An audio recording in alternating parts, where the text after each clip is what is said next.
I've lived in this house for 3 years, and for 3 years, I believed the space above my ceiling was empty. It's an old Victorian in a quiet suburb of London. The attic was sealed off decades ago by the previous owners. No stairs, no trapdoor, just a solid expanse of lath and plaster. Or so I thought. It started with the shifting. That's the only way I can describe it. Not a walk, not a crawl, but the sound of something heavy and soft being dragged across the floorboards above my bedroom. Slow, rhythmic, and always at 2 a.m. Drag. Pause. Drag. I called a contractor thinking it was raccoons or a burst pipe. He spent an hour tapping on the walls and looking at the exterior. He told me there was no way into that attic from the outside, and the roof was perfectly intact. "It's just the house settling, mate," he said with a dismissive grin. But houses don't settle in rhythmic patterns. A week later, I noticed the first physical sign. A hairline crack appeared in my bedroom ceiling, directly above my bed. Small at first, but every morning it was slightly longer. Fine white dust, plaster began to coat my pillows. It looked like snow. I started sleeping on the sofa in the living room. That's when the breathing began. I was sitting in the kitchen middle of the night when I heard it. It wasn't coming from the room. It was coming from the air vents. A wet, heavy wheeze, like someone with fluid in their lungs was trying to catch their breath. I stood on a chair and pressed my ear to the vent. The breathing stopped the second my ear touched the metal. Silence. Then a voice.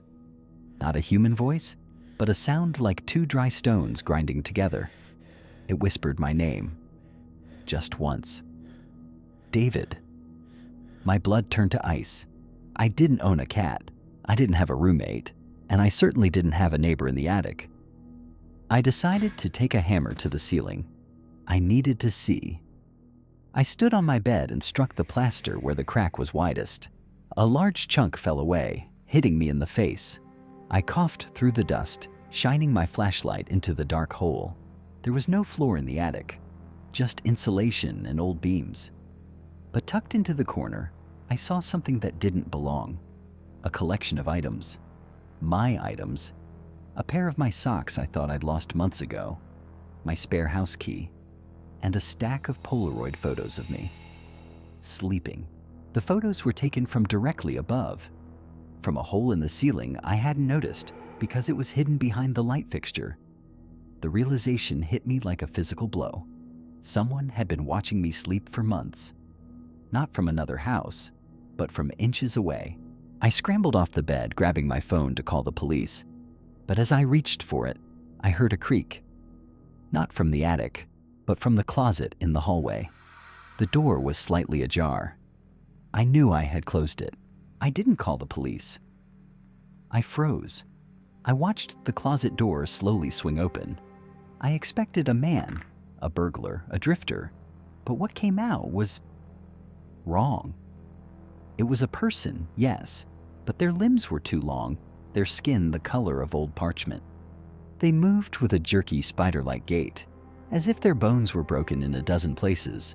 It was a woman, or it had been once. She was wearing a tattered dress from the 1920s. Her eyes were clouded with cataracts, but she was looking straight at me. She didn't have teeth, just black empty gums. She began to unfold herself, standing nearly 7 feet tall in the narrow hallway. I bolted for the front door, but she was impossibly fast. She didn't run, she blurred. I felt a cold, clammy hand wrap around my ankle. I tripped, slamming into the hardwood floor. I kicked and screamed, but her grip was like a steel vise. She didn't try to kill me. She leaned down, her face inches from mine. She smelled like mothballs and rot. "You're late," she hissed, her breath cold against my skin. "The attic is lonely. I need someone to help me hold up the roof." I managed to kick free and lock myself in the bathroom. I pushed the heavy oak cabinet against the door.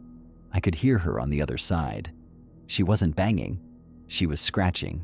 Scritch, scritch, scritch. Like a rat trying to get through wood. David, she whispered through the keyhole. I've been in this house since it was built. I was the one who sealed the attic. I thought I could keep them out. But now, they want you too. Then, the scratching stopped. For a moment, I thought she was gone. I sat on the edge of the tub, my heart hammering against my ribs. And then I looked up. The bathroom ceiling didn't have a crack. It had a hole, a small, perfectly round hole right above the shower. A long, pale finger poked through the hole, then another. They began to peel the plaster away like it was wet cardboard. I watched, paralyzed, as a face began to press through the opening. It wasn't the woman. It was something else, something with too many eyes and no mouth. I realized then that the woman wasn't the monster. She was the one who had been trying to keep the others in the attic. And by breaking that hole in my bedroom ceiling, I had let the real nightmare out. The house wasn't settling. It was being eaten. The police found the house empty the next morning. The front door was locked from the inside. There was no David. There was no woman. All they found was a house with no ceilings, just miles of dark, empty rafters and a single Polaroid on the kitchen floor. It was a photo of David, but he wasn't sleeping. He was looking up, and his eyes were missing.